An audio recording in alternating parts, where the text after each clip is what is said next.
Ibu jamaah As-Samariyah yang hadir pada subuh ini. Kemudian pertama-tama dan utama kita panjatkan puji dan syukur kepada Allah Subhanahu wa taala. Sampai saat ini kita masih dipanjangkan umur, diberikan kesehatan sehingga kita tetap bisa istiqomah hadir baik melaksanakan suatu ibadah sholat, kemudian kita menuntut ilmu. Terus yang kedua, alhamdulillah sampai saat ini kita juga masih dalam keadaan sehat. Kita dipertemukan kembali di bulan Dzulhijjah, di mulai hari ini tanggal 1 Dzulhijjah, di mana bulan Dzulhijjah ini merupakan bulan yang disayangnya Allah atau bulan yang baik, di mana itu banyak amal mungkin bisa kita laksanakan sebagai ibadah. Salawat dan salam kita panjatkan kepada junjungan Nabi besar Muhammad SAW beserta keluarga, sahabat, serta umatnya hingga akhir zaman. Amin ya rabbal alamin. Subuh ini kita akan diisi Habib kita Habib Ali bin Asegaf, di mana beliau akan memberikan suatu pencerahan atau berhubungan dengan bulan Dzulhijjah, yaitu dengan tema pengorbanan. Waktu kita mungkin kurang lebih 5 menit. Kemudian sebelum kita mendengarkan tausiah beliau, mari kita bersama-sama berniat menuntut ilmu, kemudian beriktikaf di masjid. Mari kita sama-sama membaca iktikaf. Bismillahirrahmanirrahim. Nama itu angka ifafi ajal majlis sunatan biasa. Kemudian kita niatkan nama ini sengaja beriktikaf di masjid ini sunatan. Untuk membersihkan waktu, kami persilakan Habib untuk menyampaikan tausiah di pagi ini. Allahumma shalli ala sayyidina Muhammad, Allahumma shalli ala sayyidina Muhammad, Allahumma shalli ala sayyidina Muhammad. Alhamdulillah.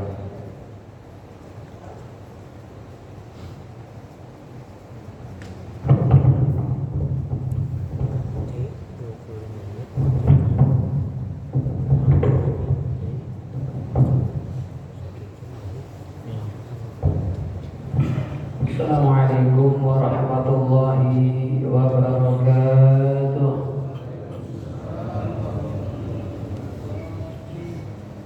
Bismillah, masyaallah, la yasuqul khaira illallah. Bismillah, masyaallah, la yasrifus su'a illallah. Bismillah, masyaallah, makana min nikmatin fa min Allah. Bismillah, masyaallah, la haula wa la quwwata illa billah.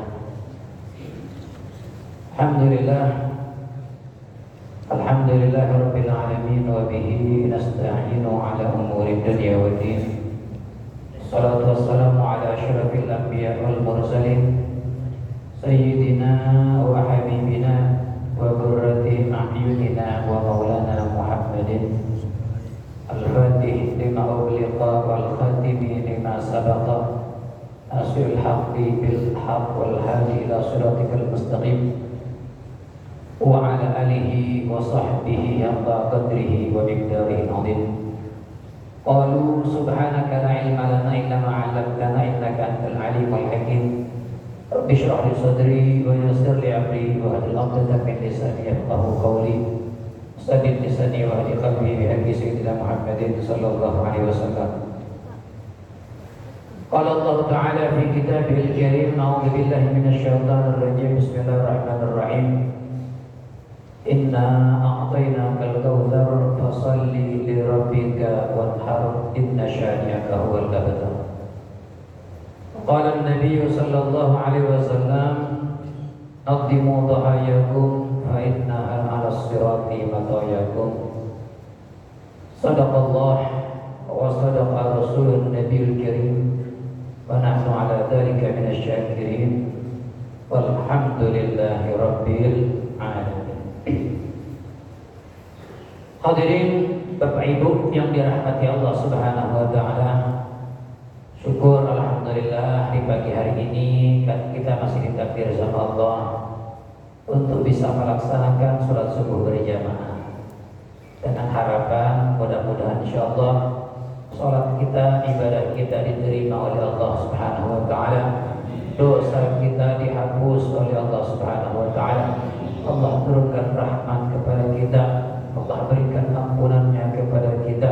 Allah jauhkan kita dan keluarga kita daripada segala macam bala dan musibah. Allah angkat penyakit di antara kita dan keluarga kita.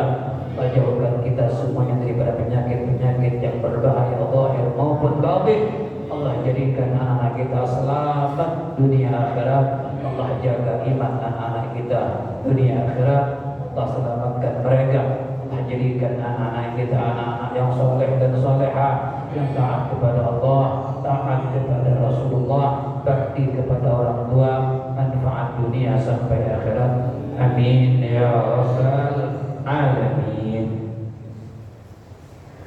Hadirin hadirat Bapak Ibu yang dirahmati Allah Subhanahu wa taala. Sekarang ini kalau tidak salah masuk tanggal 1 ya. 1 Dzulhijjah. Sehingga kalau sudah masuk Dzulhijjah yaitu ada ibadah-ibadah yang luar biasa.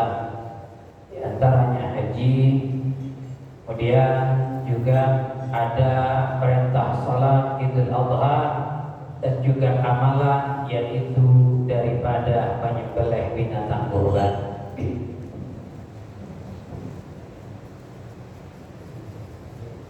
Perlu kita ketahui hadirin Bapak Ibu yang dirahmati Allah Subhanahu wa taala,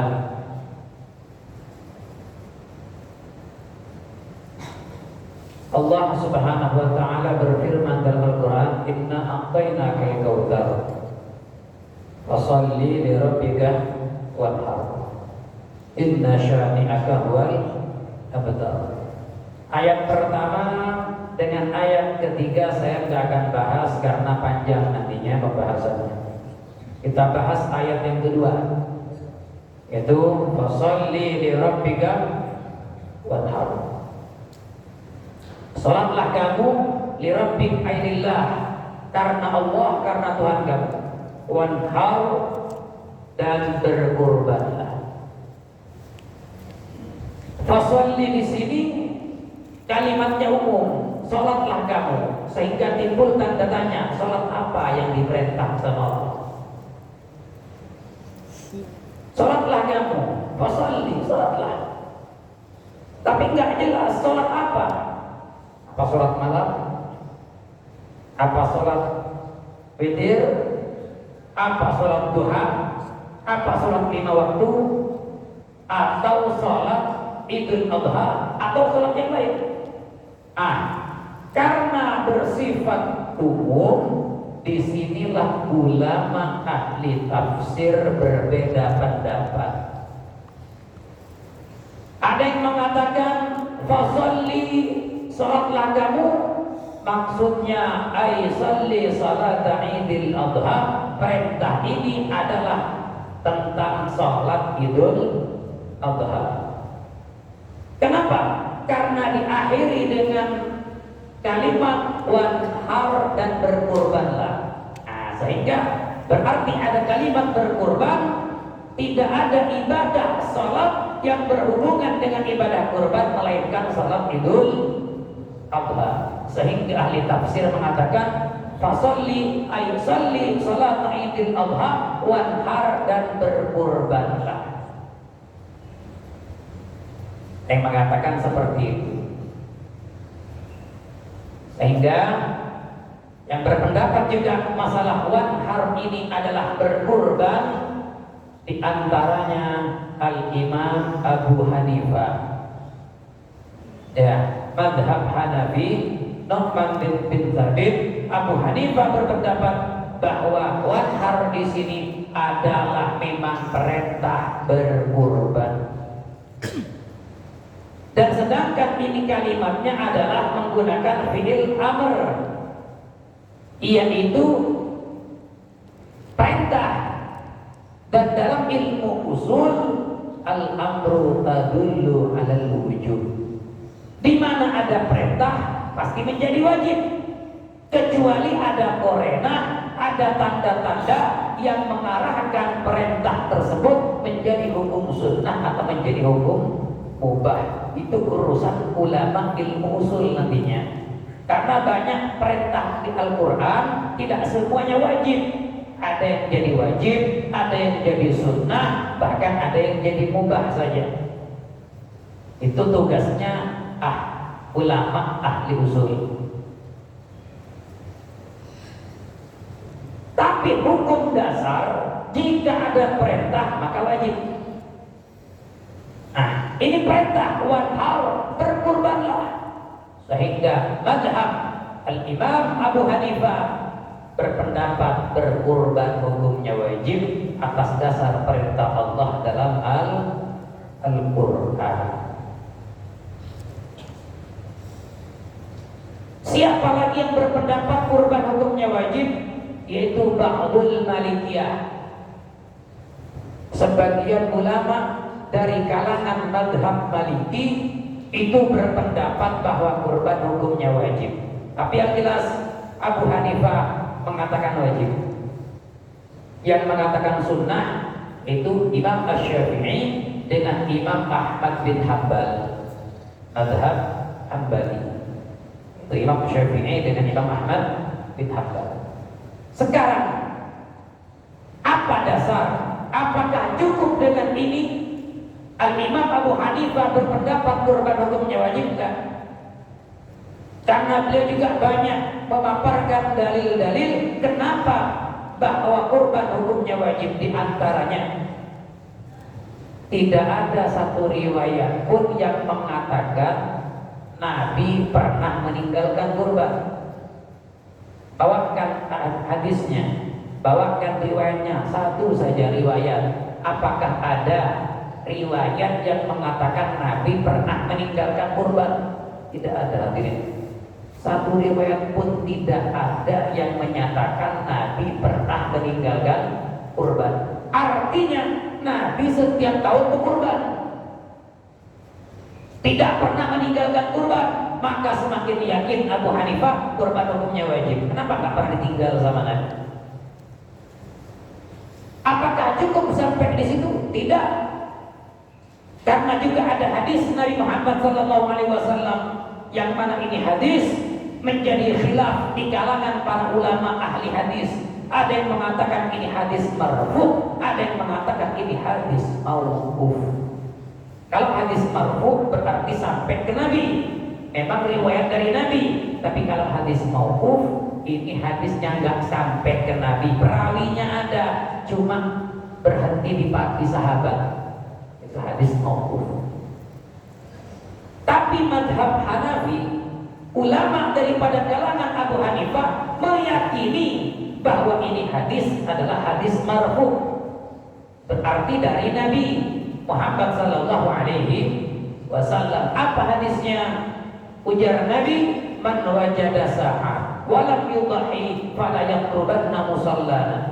Siapa orang yang punya kelebihan harta, ada duit di rekening ratusan juta, bahkan mungkin miliaran, uang ada, binatang yang dibeli juga ada, tidak mahal, sedang-sedang saja harganya, tapi tidak mau berkurban. Ujar Nabi, punya duit banyak tapi tidak mau berkurban, maka fala yaqrubanna musallana, jangan dekat ke masjid kami. Sudah, bahasa kita Pak, dia mampu, duit ada, tapi tidak mau beli binatang kurban, jangan sholat di masjid. Seakan-akan diancam sama Nabi. Maka kalau memang perkara kurban ini sunnah, kenapa Nabi mengancam? Kenapa diancam sama Nabi? Biasanya perkara sunnah itu Nabi memotivasi entah dengan pahala atau terhapusnya dosa. Kalau puasa 6 hari bulan Syawal, ya, man shoma sitta ayyam min Syawal, ya, man shoma Ramadan tsumma atba'ahu sitta min Syawal, faka'annama shamat dahra. Siapa orang yang berpuasa Ramadan kemudian diikutkan 6 hari bulan Syawal, maka seakan-akan berpuasa 1 tahun penuh. Diiming-imingi dengan pahala. Orang yang kadang diiming-imingi dengan apa? Dengan dihapusnya dosa. Orang yang berpuasa Asyura atau orang yang berpuasa Arafah, maka dosanya dihapus sama Allah. Perkara sunnah itu diiming-imingi, dijanjikan dengan pahala atau pengampunan dosa, tidak ada ancaman. Tapi kenapa kalau urusan korban kok diancam sama Nabi? Berarti kata Abu Hanifah, berarti korban hukumnya wajib. Nah, itu madhab Hanafi.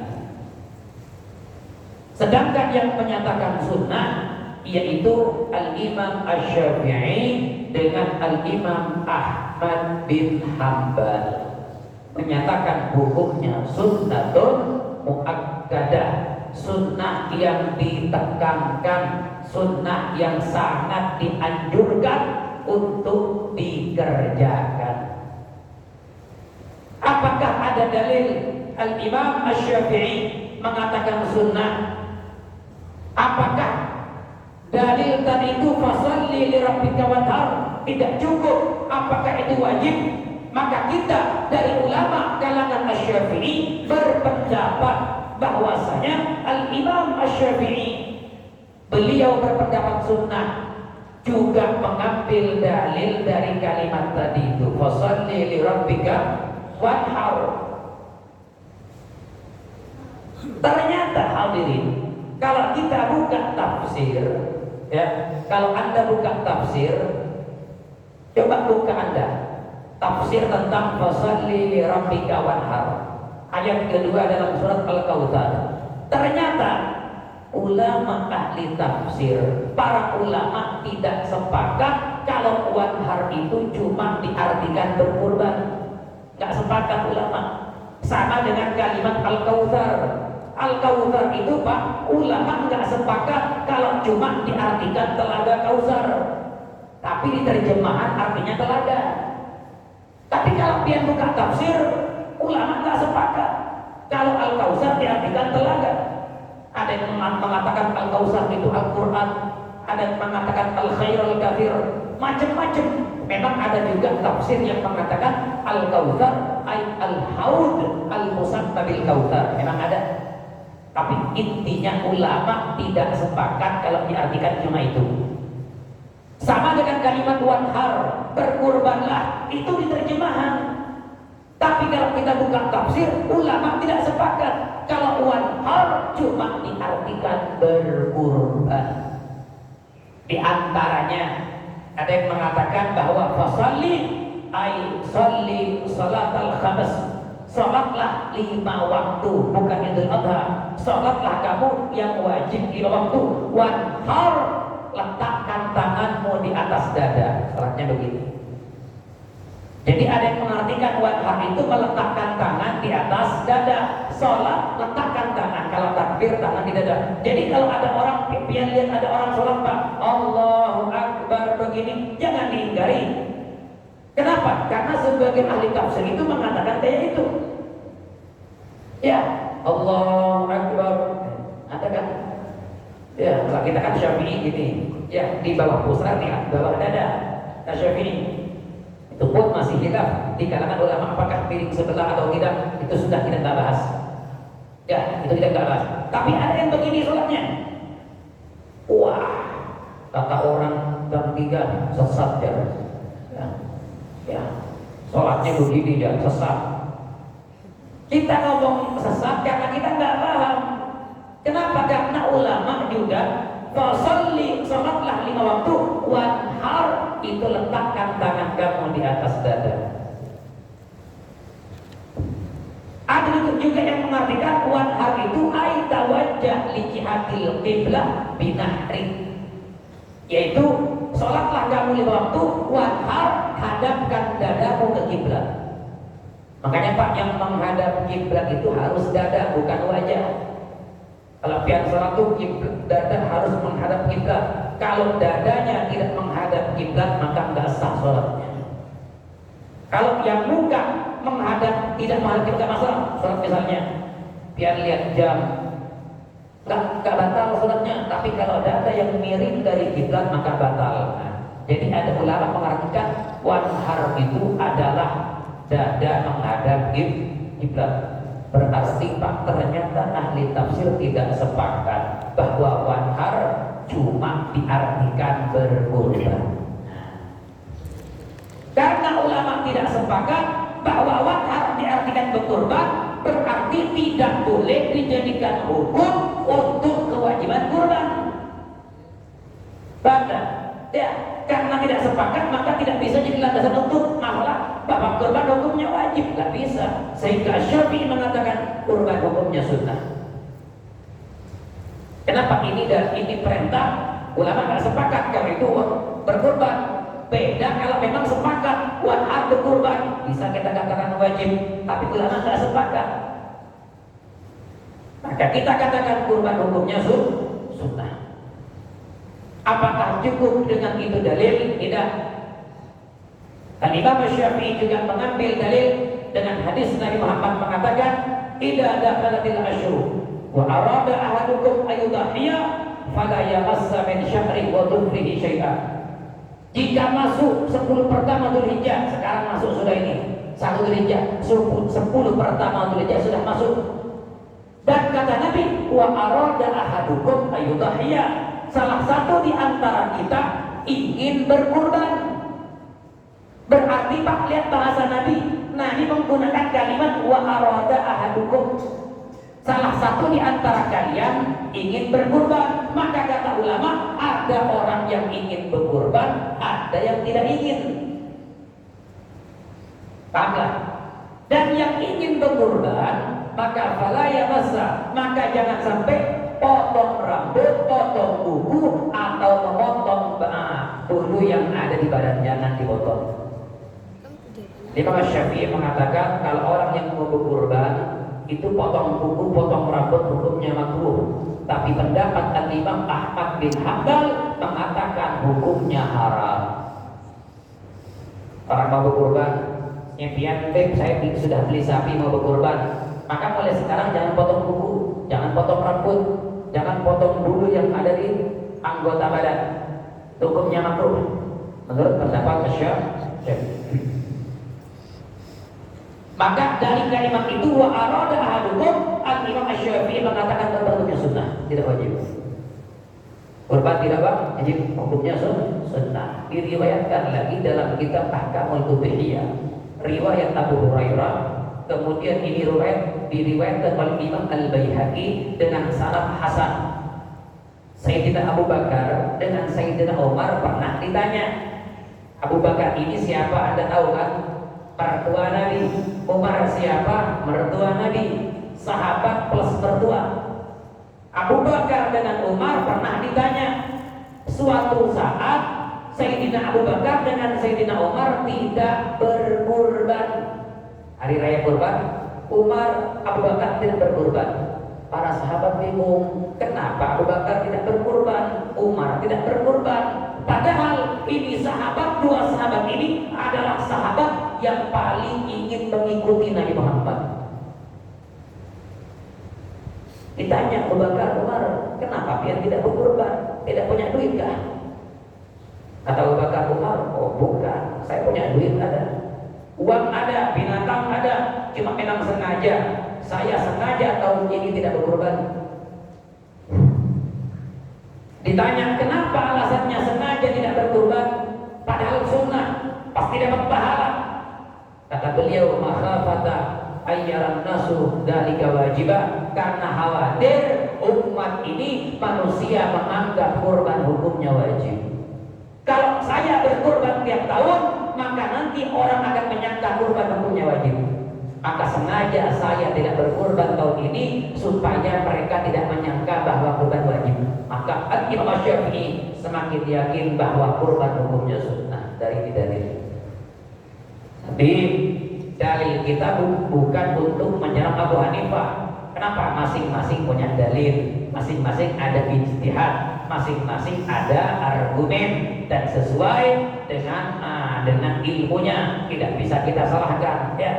Ya, itu Imam Abu Hanifah benar dengan porsinya, dan Imam Asy-Syafi'i juga benar dengan porsinya. Yang jelas masalah kurban ini khilaf di kalangan para ulama. Akan tetapi Al-Imam Asy-Syafi'i mengatakan dalam hadisnya, mengatakan dalam perkataan beliau, walakin la urakhis liman qadara 'alaiha ayatruka.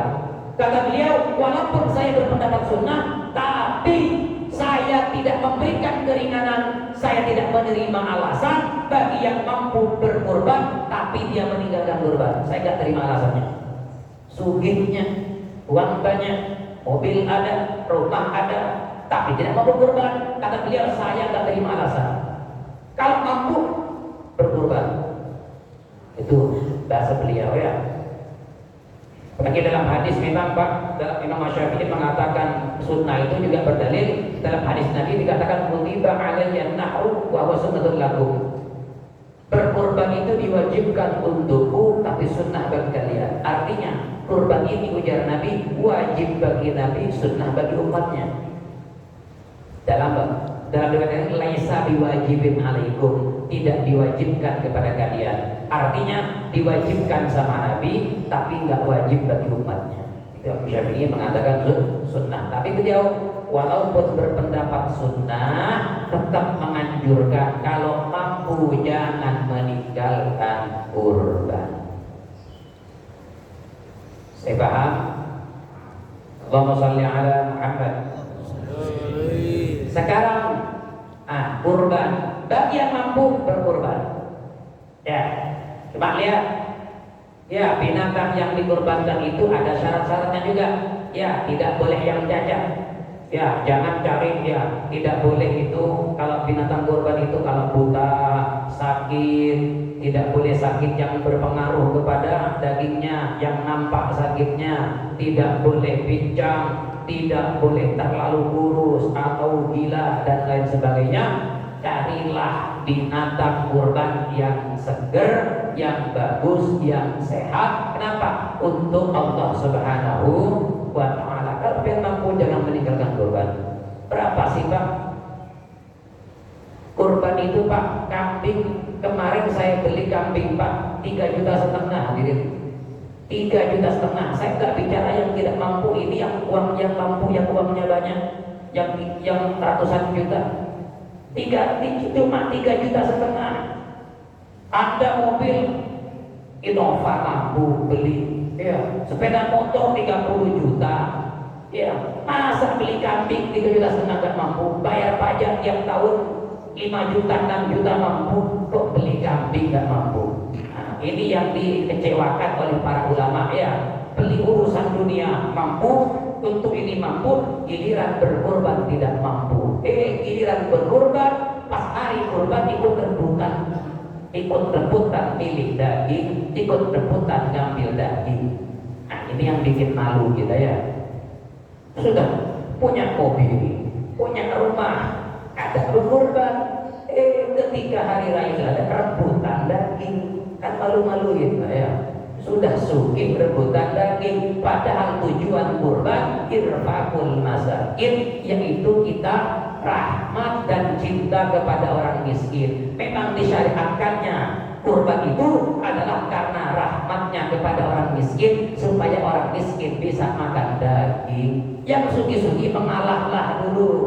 Kalau pas hari raya kurban yang sugih-sugih mengalah, jangan ikut rebutan, bikin malu. Sering Pak terjadi Pak, orang miskin banyak yang nggak dapat, yang sugih-sugih banyaknya. Sudah kadang kulkas tidak kuat, masih aja ngambil daging. Full sudah ada kulkasnya dengan daging, masih cari daging lagi. Makanya kata ulama itu, kalau dia pengen tahu sifat tamaknya orang, lihat ketika hari raya kurban. Oh, itu nampak sifat tamaknya Pak. Padahal dia mampu beli daging tapi nggak mau, dia senang rebutan. Iya. Senang rebutan. Hati-hati ya, jangan tampakkan sifat tamak. Cuma 1 kilo, 2 kilo Pak, berapa sih harganya? Sekarang 1 kilo sapi berapa? 160 Pak. Yang sugi-sugi itu uang kecil, uang receh. Uang receh itu 160 itu. Masa mau rebutan? Kasihan Pak. Biar orang-orang yang miskin itu Pak. Kadang Pak tiap hari makannya nasi dengan kerupuk Pak. Nasi dengan iwak kering Pak. Ya. Ikan kering kadang yang dimakan Pak, kasihan. Masa biar tega rebutan dengan mereka. Biar mereka puas-puas dulu makan daging. Senangkan mereka, rahmat kepada orang-orang miskin. Biar tidak usah, kalaupun dikasih panitia kalau mau ngasih yang sugi-sugi, kasih tidak usah banyak, 1 kilo cukup. Yang miskin-miskin kasih 3 kilo, yang banyak itu kalau untuk orang yang tidak mampu. Makanya mulai sekarang panitia kurban itu kalau bisa kerjasama dengan RT setempat, catat siapa saja yang tidak mampu, utamakan itu dulu Pak. Yang tidak mampu diutamakan, kasih 3 kilo, 3 kilo, 4 kilo, gak apa-apa ya. Nanti kalau ada sisanya baru yang sugi-sugi ini ya, baru 1 kilo gak apa-apa, akil barokah, yang penting tabarrukah. Kenapa? Yang sugi tidak usah banyak-banyak karena kita bisa beli Pak. Apalagi dia itu bisa beli daging kambing, bisa beli kambing berkurban, dapat banyak dan daging. Kalau pengen banyak daging yang sugi-sugi, beli sapi. Kalau dagingnya 90 kilo kan enak, sepertiga 30 kilo, kurang puas 30 kilo masih. Nah, kalau kurang puas dengan daging, beli sapi. Jangan rebutan, yang ada ini bagikan sama orang miskin dulu, utamakan orang yang tidak mampu. Kemudian yang ingin saya sampaikan, yang sering terjadi di masyarakat ini ya, tolong panitia kurban hati-hati. Kalau di satu daerah membentuk panitia kurban, yang sering terjadi itu adalah dihandle sama pengurus masjid. Ya, panitia kurban ini yang menghandle pengurus masjid. Kalau pengurus masjid yang menghandle jadi panitia kurban, maka jangan pakai uang masjid untuk kurban. Beli alat pakai uang masjid, beli terpal, beli plastik, beli pisau, ada apa? Ya tidak boleh. Hukumnya haram menggunakan dana masjid, uang kadang buat bayar panitia. Panitia kurban dikasih uang pakai uang masjid. La haula wala quwwata illa billah. Hadirin, gak ada hubungan kurban dengan masjid. Ya, tidak ada hubungan. Ini tidak benar. Lantas Beb, kita kan gak punya dana Beb. Dari mana dana untuk beli itu semua? Ngasih panitia duit. Iya, tanggung jawab orang yang berkurban. Kalau saya berkurban sapi di Masjid As-Somadiyah, seharusnya saya atau panitia minta duit, Beb, kalau pian mau berkorban di sini harus ada uang operasional. Berapa? Terserah, 2 juta kah, 2,5 juta untuk bayar pemotong, panitia, dan beli plastik dan sebagainya. Jangan pakai uang masjid. Kalau orang nggak mau, saya nggak mau keluar duit. Misalnya ada orang titip kambing di sini, titip sapi di Masjid As-Somadiyah, tapi tidak mau ngasih uang operasional, kembalikan aja sapinya Pak. Gak usah bikin capek, suruh potong sendiri, suruh bagi sendiri. Ya, sudah. Kalau saya nggak ruwet Pak, saya itu di perumahan juga gitu. Kalau nggak mau keluar duit sudah, potong sendiri, bagi sendiri. Jangan pakai uang masjid. Hati-hati loh, tidak boleh haram loh. Ini sering terjadi Pak, sering terjadi pakai dana masjid. Dan tidak boleh potong hewan itu di halaman masjid, itu tidak boleh. Halaman masjid itu Pak, pokoknya yang berhubungan dengan masjid kita jaga kesuciannya, jangan sampai kotor, apalagi Pak penuh dengan darah, tidak boleh. Potong tempat lain. Tempat lain ada misalnya tidak ada tempat kecuali halaman masjid, maka ulama mengatakan kalau tidak ada tempat lain kecuali halaman masjid, maka silahkan tapi tempatnya nyewa ke masjid. Nyewa ke Mas, biaya dari mana? Uang operasional tadi. Ya, uang operasional tadi. Maka yang berkurban harus kasih uang sewa ke masjid. Kenapa? Mak, dia memakai jasa tempat tanah milik masjid. Ya, tidak boleh. Ya, ini Pak, halaman saja nggak boleh dibuat berkurban, apalagi pakai uangnya masjid. Halamannya aja dipakai nggak boleh, apalagi uangnya yang dipakai. La ilaha illallah. Ini yang Pak sering saya luruskan ya, sering saya luruskan. Tolong mulai tahun ini ayo kita berubah. Mulai tahun ini ayo kita berubah. Kalau misalnya di masjid ini ya selama ini pakai uang masjid, ayo jangan sekarang ya pakai uang operasional. Yang mau berkorban sapi dia yang harus bertanggung jawab uang operasional. Sekarang itu Pak di mana-mana sudah diminta uang operasional. Ya ada yang 2,5 juta, ada yang 3 juta, bahkan ada yang sedikit 2 juta sudah. Jangan kurang dari 2 juta kalau bisa. Kenapa? Karena itu banyak kebutuhan Pak. Belum nanti yang motong kita kasih uang. Panitia kan kasihan Pak, kerja mulai pagi sampai sore, kasihan. Ringatnya orang kita bayar Pak. Walaupun mereka ikhlas, tapi kita harus paham. Ya, walaupun mereka nggak usah, kata mereka nggak usah dibayar, cuma orang berakal harus paham. Kasihan mereka. Ya, walaupun mereka nggak berharap, cuma ringat orang Pak. Ya, urusan nanti ditolak atau tidak kita siapkan dulu uang mereka. Karena mereka kerja mulai pagi sampai malam. Kadang bagi-bagi lagi keliling, Pak capek Pak, bukan tak capek itu. Keliling itu, belum lagi nanti pas ketemu orang, nggak ada orangnya di rumah, bingung, akhirnya baru kulkas sapinya dan lain sebagainya. Kasihan mereka. Makanya perlu ini untuk kita sampaikan. Semakin panitia kurban semakin berhati-hati karena kita melaksanakan ibadah, jangan sampai bercampur dengan yang haram. Bisa dipaham? Sebelum kita lanjutkan, mungkin ada yang mau tanya, silahkan.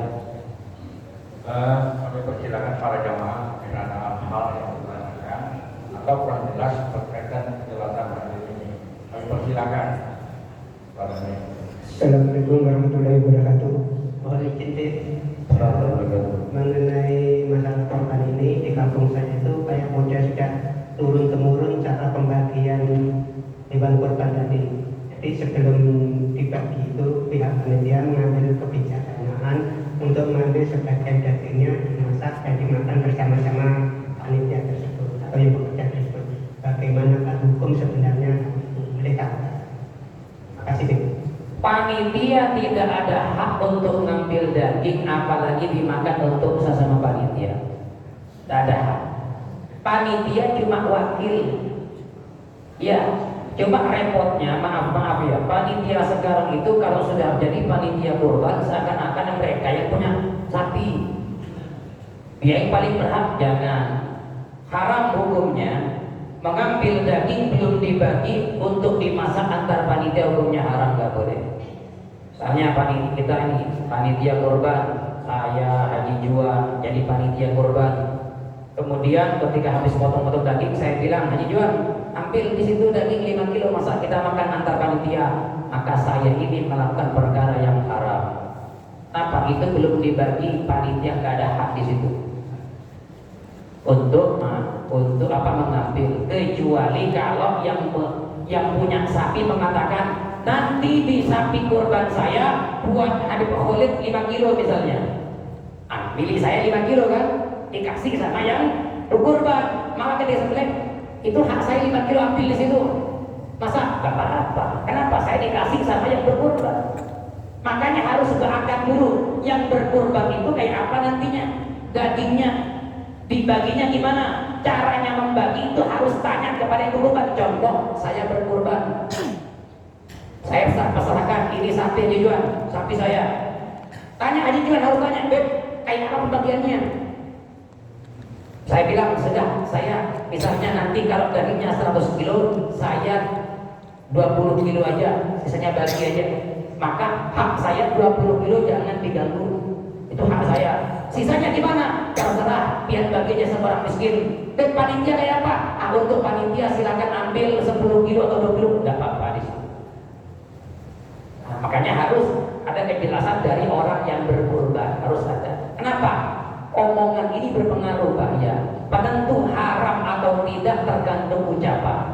Makanya ucapan itu makanya ada akad. Akad itu penentu haram atau tidaknya maka tergantung ucapan, omongan. Bisa dipahami ya? Mungkin sudah jelas Pak. Nah, mungkin ada hal yang jamaah lain. Saya persilakan kepada Ibu.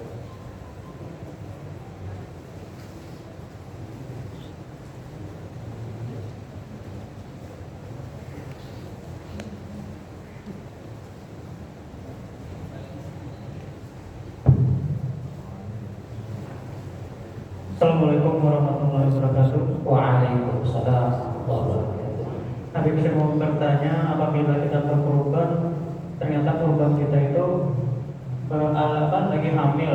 Nah kemudian apakah gimana anaknya yang dalam kandungan itu gimana hukumnya Habib memberi makan?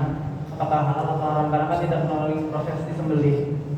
Saja Habib. Assalamualaikum warahmatullahi wabarakatuh. Hukum janin itu tergantung ibunya. Kalau ibunya tersembelih dengan sah, maka janinnya jadi halal juga. Dan tapi kalau tahu kalau kurban itu hamil, maka nggak boleh. Pendapat yang muktamad, pendapat yang saya ulangi, pendapat yang muktamad tidak boleh berkurban dengan binatang yang hamil. Ya, tapi hukum janin itu tergantung potongan ibunya. Kalau ibunya terpotong dengan cara yang halal, maka janinnya jadi halal juga. Bebas. Tapi kalau bisa jangan yang hamil, cari yang biasa. Dan paling afdol binatang itu yang laki. Paling afdol yang laki. Iya. Kalau mau cari paling afdol sapi, kambing itu yang laki-laki itu bukan. Tapi apakah boleh perempuan? Boleh, terserah. Mau perempuan mau laki silahkan. Ini kita bicara yang keafdolannya. Mana paling utama? Berkorban pakai yang laki apa yang perempuan? Yang laki paling afdol. Jelas ya. Ada yang lain. Kalau tidak ada lain, ada pertanyaan di bangsal persamaan. Hewan kurban khususnya sapi itu katanya untuk orang. Kemudian bagaimana selain kurban ada keperluan lain untuk memastikan. Jadi di antara tujuh itu ada yang kurban, ada akikah. Nah itu berpendapat bagaimana itu? Kemudian berkaitan yang akikah, disyaratkan juga kan yang kurban tidak boleh potong kuku, rambut, kuku lain. Mohon penjelasan itu aja. Kemudian saya punya lagi niat bapak kita melihat antara kurban dan akikah. Tapi kenapa sih? Niat untuk penyembelihan kurban itu yang kurban dan akikah itu bagaimana Bin? Mohon penjelasan supaya tidak sebagai panitia tidak salah. Terima kasih. Assalamualaikum warahmatullahi wabarakatuh. Waalaikumsalam warahmatullahi wabarakatuh. Nah, yang pertama tadi tentang masalah niat. Masalah satu sapi untuk 7 orang tapi beda niat. 2 orang berkurban, 2 orang berakikah, 3 orang jual bakso. Ya, niatnya buat jualan misalnya. Gimana? Apakah sah? Boleh, nggak masalah. Satu sapi dengan banyak niat boleh. Itu di Bajuri ada, ya boleh. Pendapat Imam Ar-Romli. Ya, jadi satu sapi boleh dengan banyak niat. Nah, kemudian yang kedua tadi apa?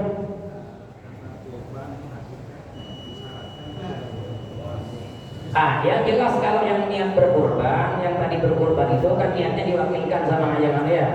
Maka dia tadi itu sudah tidak boleh, tidak dianjurkan untuk potong kuku, tapi orang tapi kalau yang akikah tidak apa-apa. Masalah yang tidak boleh itu cuma yang untuk yang berkurban. Untuk masalah niat, ya cukup niat. Saya ini potong kurban ya saya niat berkorban untuk si fulan dan akikahnya si fulan selesai. Niatnya apa? Ulama mengatakan, ada yang mengatakan sebelum memotong dan memotong, ada yang mengatakan ketika memotong. Ini terserah niat sebelumnya atau ketika memotong, terserah. Ulama memperbolehkan sebelum memotong boleh niat, atau ketika memotong. Oke, mungkin ada yang lain, ada kurang lebih 5 menit lah. Ada pertanyaan lain. Assalamualaikum Bib. Jadi Bib, seandainya kami panitia ingin memakai halaman sholat masjid, bolehkah kami mengambil uang operasional misalnya membayar 100.000 atau 200.000 saja sebagai sewa? Terus mengenai pembagian ini kita mengambil daging untuk dimasak. Bolehkah kita sebagai panitia minta kepada korban yang kadang-kadang menjadi kita yang berkorban ini ya juga jadi panitia juga. Jadi kami minta kita menjual nanti 1 kilo saya ambil jatah untuk dimasak pada saat panitia bekerja. Bolehkah begitu? Kalau misalnya panitia yang berkorban mengizinkan dan membolehkan, memang dia kasih. Sudah, nanti untuk panitia saya kasih misalnya sekilo, ya, atau 5 kilo ambil panitia. Enggak apa-apa, berarti hak dia. Nanti apa? 5 kilo hak saya ya misalnya.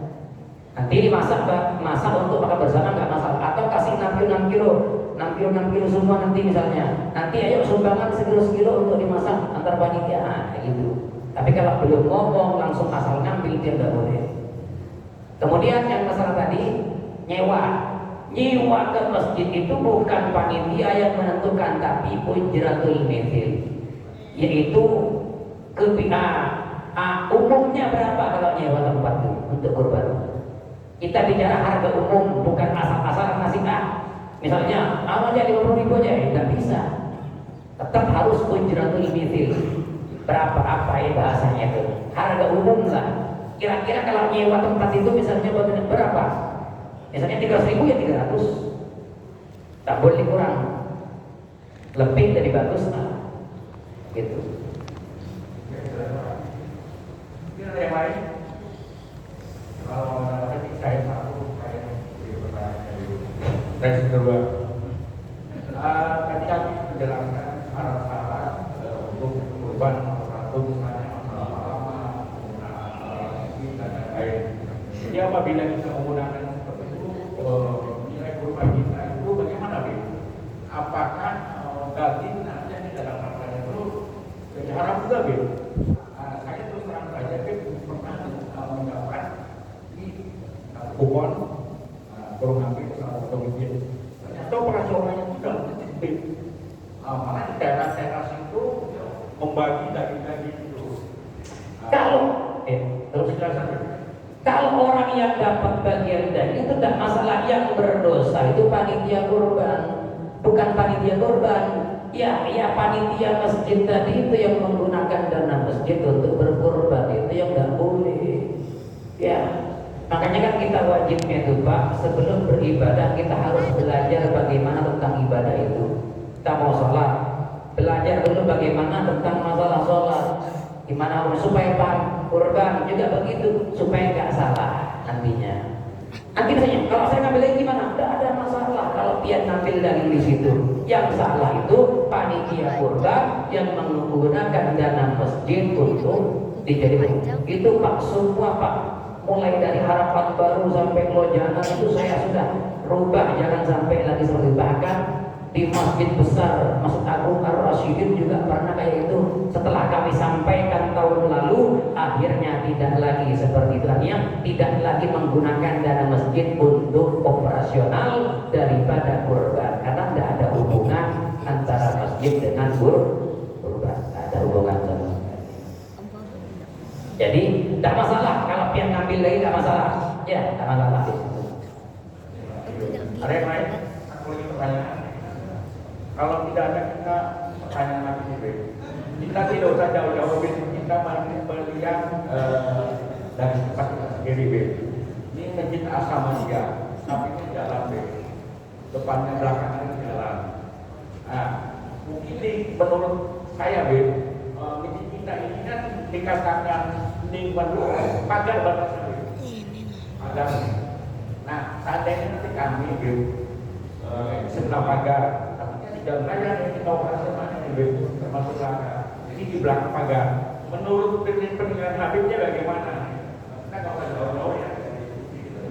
Yang kemungkinan besar kami akan seperti itu. Di luar pagar ya. Apakah batasan lingkungan di pagar? Ya kalau masalah jalan kan kita nanti minta izin sama orang yang situ rumah-rumah sebelah untuk misalnya minta izin kalau saya menggunakan ini kalau jalan umum. Ya kita minta izin sama orang-orang sekitar dan RT setempat minta izin untuk menggunakan hak jalan tadi itu. Sama seperti acara-acara itu harus minta izin, itu harus kepada orang yang berhak. Ada yang lain? Kalau menurut saya supaya tidak kena kesalahan, mending bawa ke RPH lebih enak. Suruh potong sana, sudah. Saya itu Pak pernah potong sapi 35 ekor sapi. 35 ekor sapi kita potong di sana, kita bawa orang di sini kurang lebih hampir 30 orang. Dengan kita sewa juga orang RPH sana. Itu Pak mulai pagi jam 8 itu sampai jam 2 selesai semua itu dengan kresek-kreseknya sudah selesai. Jadi sampai sini langsung tinggal bagi. Itu 35 sapi Pak. Apa? Cuma 3 ekor. Sebentar itu 3 ekor itu. Bawa plastik dari sini ke RPH, potong-potongan langsung kita minta sana, langsung plastikkan timbang selesai. Bawa ke sini langsung bagi. Jadi nggak perlu ibaratnya tambah hilaf sudah itu, nggak lagi ganggu orang, nggak ganggu masjid apa sudah lebih enak gitu. Atau cari tempat, ada nggak sini tanah kosong? Adanya tinggi ya. Ada kan?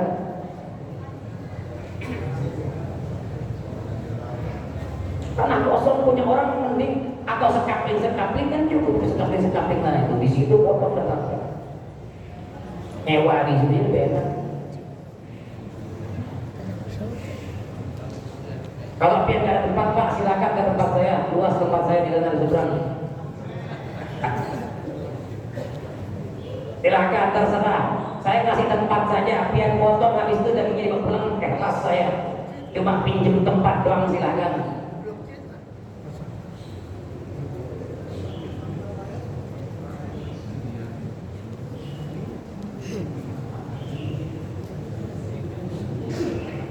Ada lagi ya? Kalau nggak ada kami tutup ya. Mungkin kalau ada pertanyaan-pertanyaan lain, mungkin bisa disampaikan kepada panitia atau pengurus atau yang lagi ceramah berikutnya.